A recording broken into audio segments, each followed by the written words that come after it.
Minsan gusto kong magsumbong sa'yo.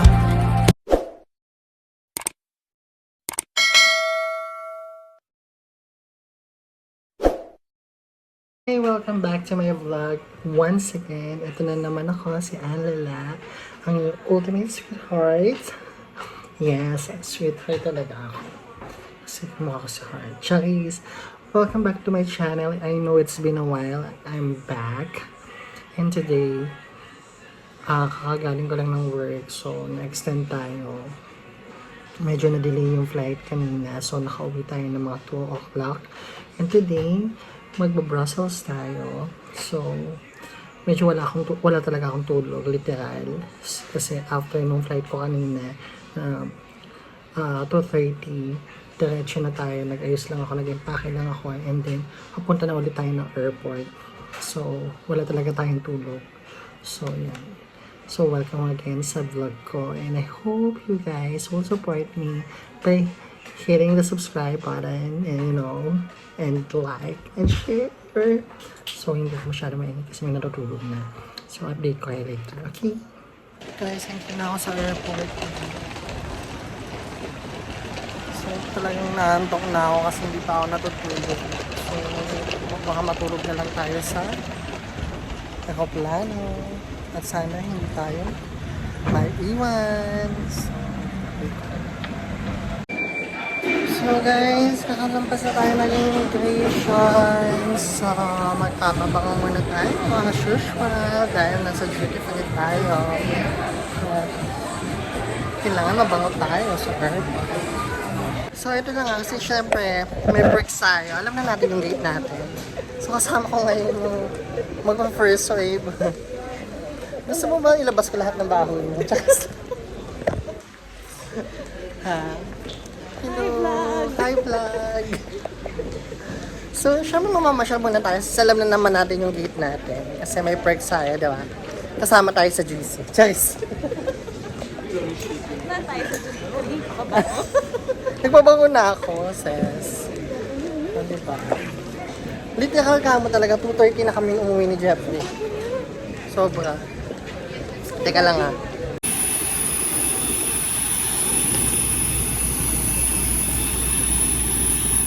Dito na tayo sa Charleroi Airport sa Brussels. Tayo ngayon sa Belgium. Charleroi. So, medyo malamig. I don't know why so malamig. Walking tayo sa loob.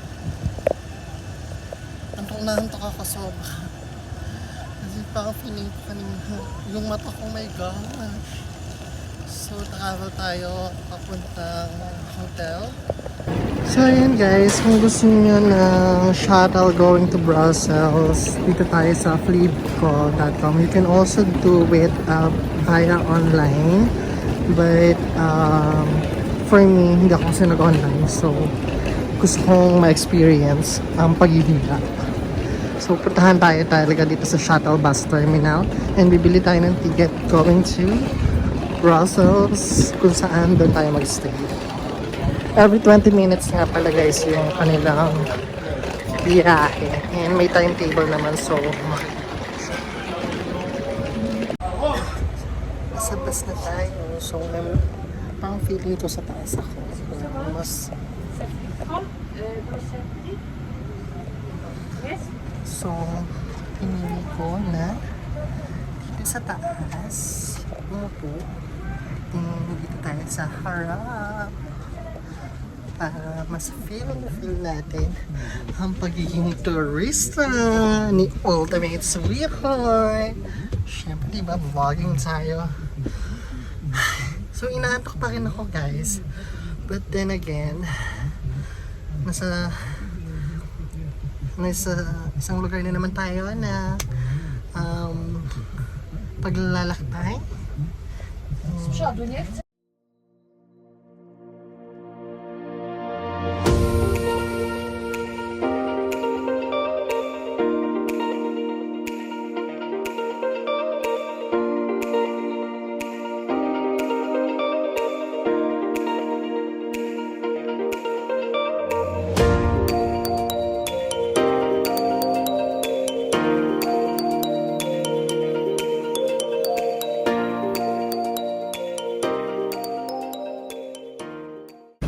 Here's the hotel.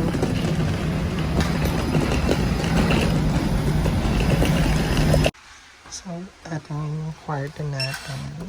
Ayan. Single bed lang siya. So, buksan natin. So, meron siyang cutie na ang tawag yan.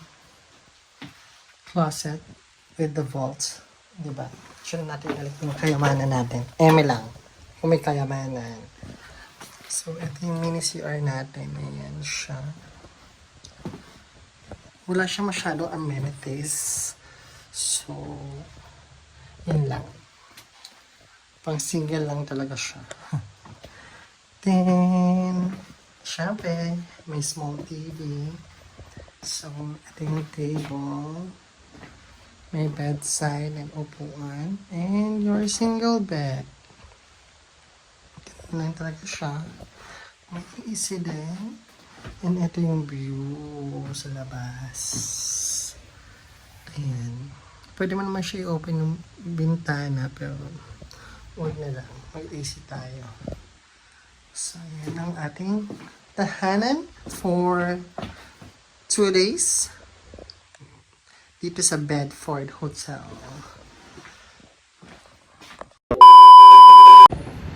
Good morning, guys. So, today, mag-tutor na tayo. So, start na tayo ng pray natin, ng pag-walk and exploring Brussels. So, today, my outfit is like shorty and everything. So, hindi ko naman alam na ang weather dito sa Brussels ay medyo gloomy and medyo yung weather malamig. Ang outfit na dala ko, lahat pang summer. Alam niyo yun? Yun ako, nakikita niyo. So, medyo maginaw. Nagiginaw ako actually. Continue on to Selleborgstraat Friday Alexian. Yung outfit ko nga is pang summer talaga siya. So, lahat-lahat ng dala ko, shorts and sleeveless, di ba?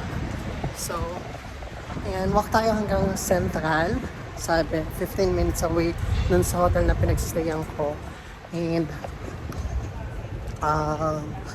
yun, pray muna tayo. And pupunta na ng Bruges. So, wala talaga akong itinerary or plan.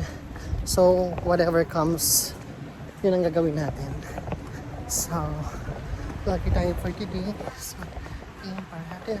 Dito sa Brussels, ang dami nilang mga paganyan. Ang dami nilang pa-painting.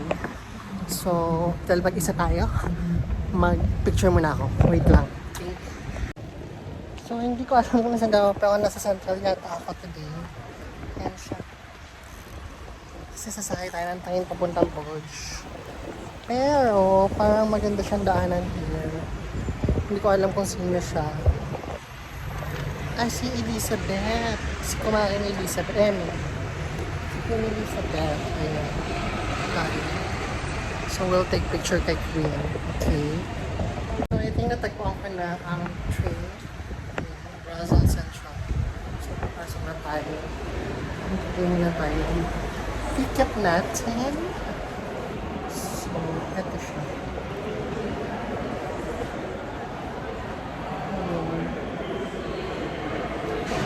The question is, how to get a ticket going to Bruges.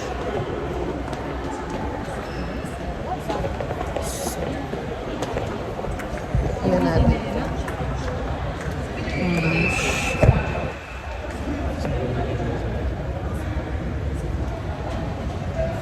Oh my God, I don't know. Wait. I only have 5 minutes para mag-catch yung train para hindi na ako mag-on-time. So, number 2. Sinabi sa akin number 2 daw. So, I don't know. Where's number 2 then? Sundan na lang natin yung arrow. Sana makaabot tayo. Number 2 here. Oh my God! This is one of the exciting part kapag nag-travel ka alone kasi wala kang inaalala kundi sarili mo lang. So, nice mo. So, ikaw lang to. So, number 2. Yun. Ito na siya. Okay. My first class and second class. So, Nandito na tayo. Hello, can I ask you, this number to going to Bruges? Bruges? This is number 2, right? Yes. Bruges? See. Bruges. Thank you. So, may first class and second class yung ticket. So, I don't know. Let's see. Medyo mahal yung ticket. Hindi ko alam kung tama tong inaano ko. But I don't know where to sit. 2? Here?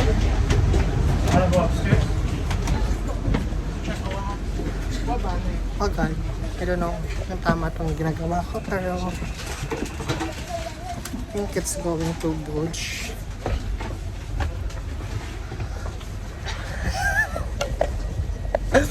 Nakakaaliw mag-travel alone kasi hindi ko alam kung tama ito. Kasi dito hindi sila masyadong makapag-English. And someone sabi sa akin, hey, sure, thank you. Kay ate girl. Hindi ko talaga alam kung tama to. Sinakyan ko, basta sabi kasi number 2. May 1 into 2, so not really sure. Tapos yung ticket nila may first and second class. So second class lang yung binili ko.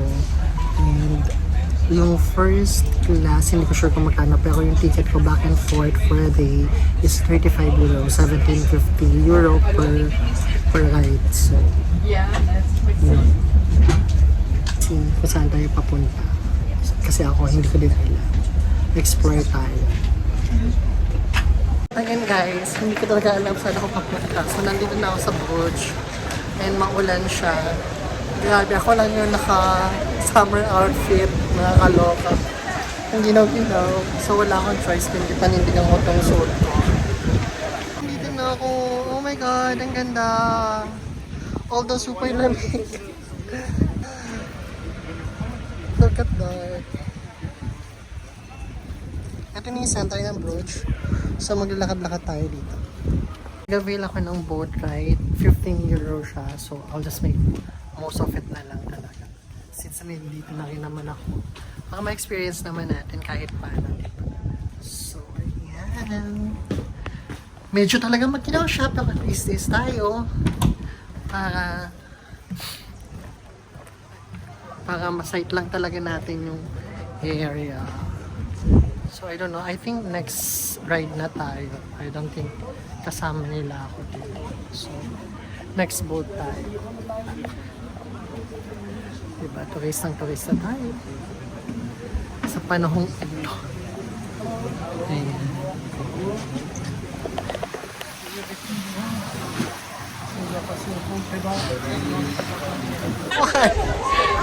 Lumubog talaga kami na may tunnel talaga. Bigla na lang buti na nakita ko nini. Untog talaga ako dahil.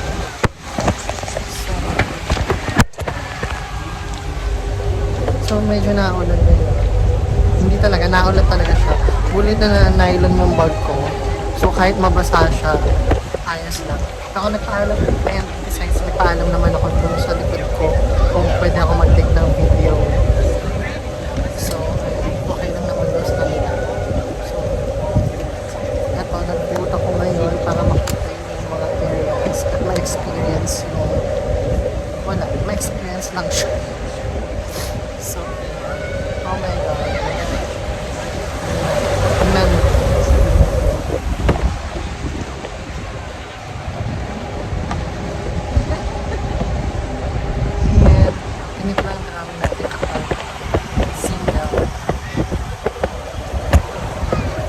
Aan de linkerzijde het Begijnhof is dicht in de 13e eeuw.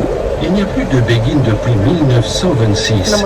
Il accueille cependant encore des sœurs bénédictines ainsi que des femmes sœurs. On your left is the Begijnhof, which was founded in the 13th century. Since 1926, there are no longer any members of the Begijn order living there, and it is now occupied by Benedictine nuns and single women. Auf der linken Seite sehen Sie den im 13. Jahrhundert gegründeten Beginenhof. Ayan na naman Kailangan mo na naman tumuha. Yan. Tumuha talaga tayo.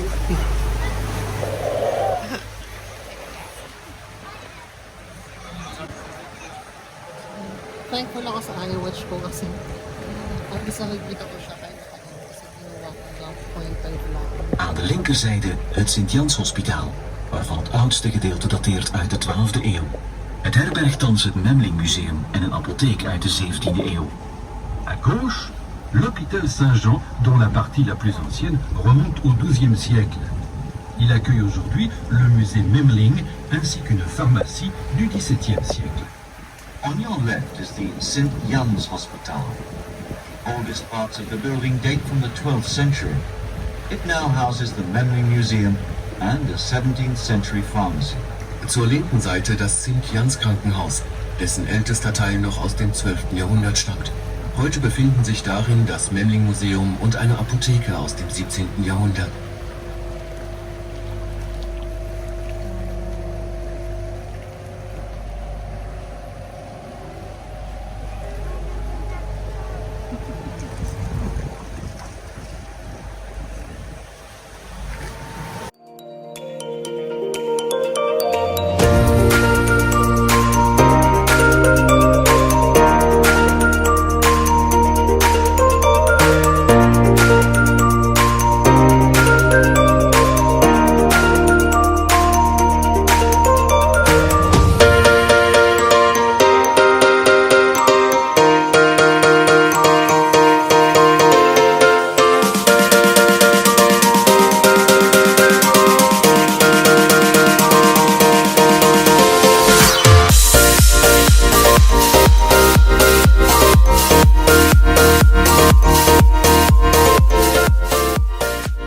So the boat ride is fine. Na-enjoy ko siya. Although maginaw nga lang siya, na-enjoy ko siya. So, it's a 30 minutes ride for 15-year-old. Tapos, pwede ka naman mag-tip dun sa thank you. Na-enjoy ko siya. Kasi at least nakita ko yung place ba. So, yun. So, I recommend you na itry yung boat ride pag nasa Bruges kayo. Ngayon, it's time for me to enjoy the waffle and the chocolate. But before that, medyo nakikita ko yung mga aesthetic na pwede natin pagpicturean. Oh, bear with my eyebags talaga naman.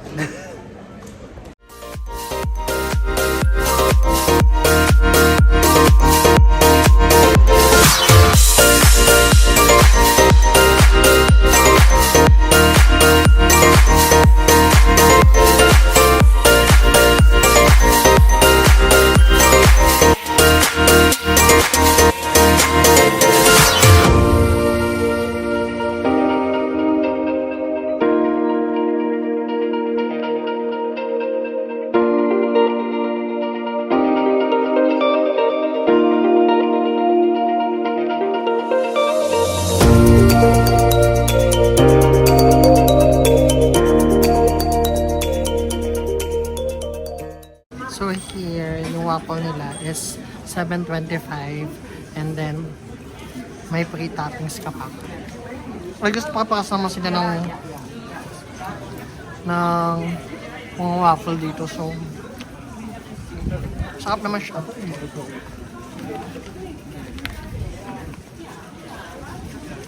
Kasi tinitingnan nila ako. Kasi nagpa-vlog ako. So, bahala na sila. So, ang in-order ko is waffle banana with cream and chocolate. Oh, may free toppings.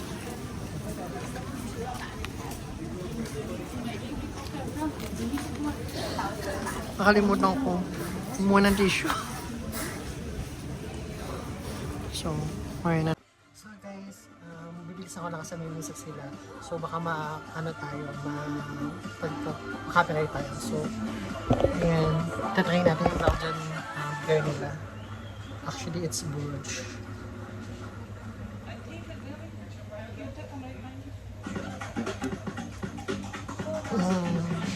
Masarap siya, in fairness.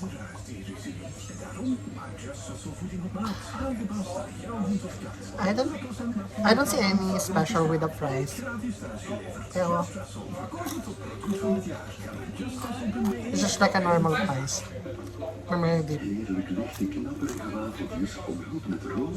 Pero order ko yung maliit lang. Dito lang sa shop. Hindi na ako pumili ng mga shop kasi parang pakatakas lang naman sila. So, dito nakaupo. Tapos, ang hirap kasi manap ng toilet. Grabe. So, sinek advantage ko na rin na dito umupo kasi may toilet sila dito. Until na. Tapos na yung tour ko or yung paglalakad ko. Hindi ko pa rin alam paano i-pronounce yung Bruges kasi hindi ko naman siya ni-research. So, it's done now for today. I'm going back to Brussels. And yeah, I enjoyed. Actually, I enjoyed the waffle. Although, hindi naman ako mahilig talaga sa waffle. Gusto ko lang siya subukan. I love the Belgian beer na natry ko. Pero yung fries, hindi masyado. Para kasi siyang normal fries na nilagyan ng dip. So, hindi ko masyado siyang but at least na-try natin yan dito sa sa Belgium. So, yeah. So, ayan, maglalakad na tayo papuntang metro kasi hindi naman maulan and para makapag-exercise na rin tayo. In a way. And, see you in Brussels. So, front princess tayo. See, nakapasahan na naman tayo. Sumugod na tayo. So, nice!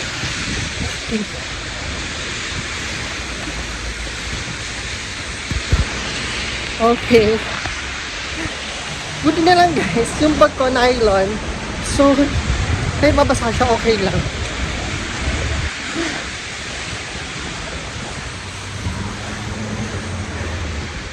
It's sobrang experience ko naman. Malala. So, ayan, vlogger kunyari tayo, patay ang ilaw. Tapos bubuksan syempre, di ba?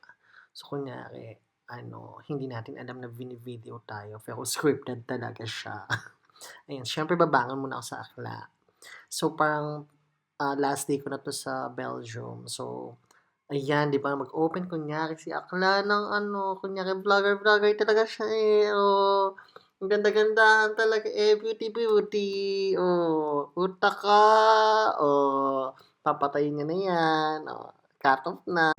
Hey guys, what's up? Andito na ako ngayon sa Grand. Hindi talaga ako nagpalit ng outfit kasi natamad na ako. Hey, I was Grand Place.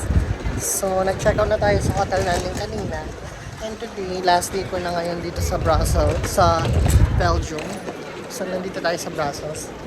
So, dala-dala ko na yung mga gamit ko. And, wala na akong time para bumalik pa ng hotel. So, tuloy-tuloy na to hanggang sa ayan. Dito tayo sa Grand Place. I'm gonna show you around the area. Ayan, nakikita niyo ba yan? Siyempre nakikita niyo kasi nanonood kayo. Chares. Ito yung Grand Place sa Brussels. Ayan, yung mga tropa natin, nagpipicture-picture sila doon. Ayan, baka may ikakasal, yes. Yes naman tayo siya. Oo, may ikakasal. Diba? So, ito yung isa sa mga pinuntahan ng mga tourists dito sa Brussels. There you go.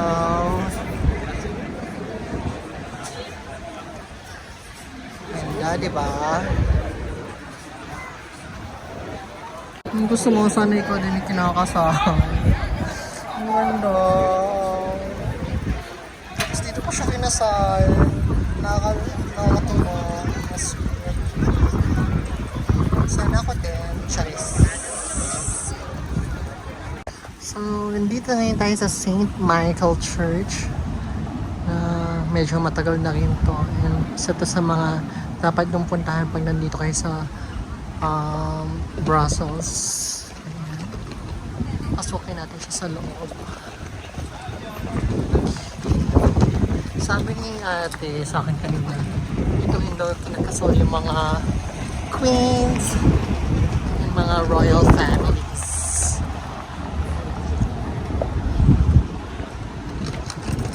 So, syempre diba, yung luggage natin, ayan, bit ko talaga siya. Exercise na rin.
So, ito na tayo sa pinaka-famous na mannequin piece. Yeah.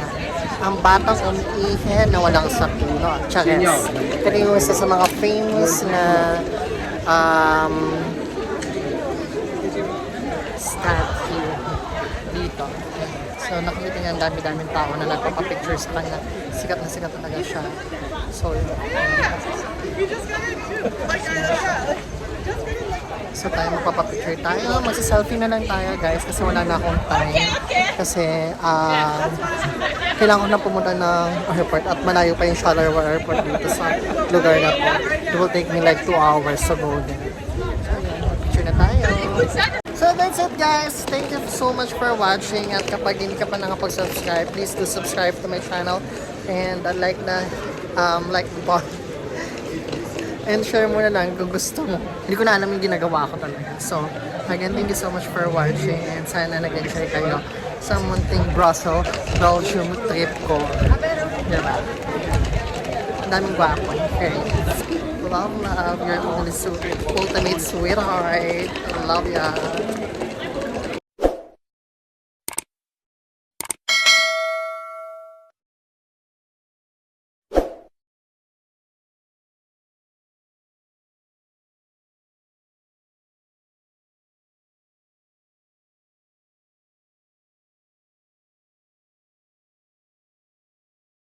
I'm supposed to go out and punta sana ako sa Rooftop 58 na ganito yung outfit ko. Napakalamig, hindi ko na kinakaya. Pabalik na lang ako ng hotel kasi naman nag-outfit ng ganito okay na at hindi nag-check ng weather. Ang ginaw, hindi ko kaya. Outfit pa naman ako ng pampoko ko. May joke lang, just for fun.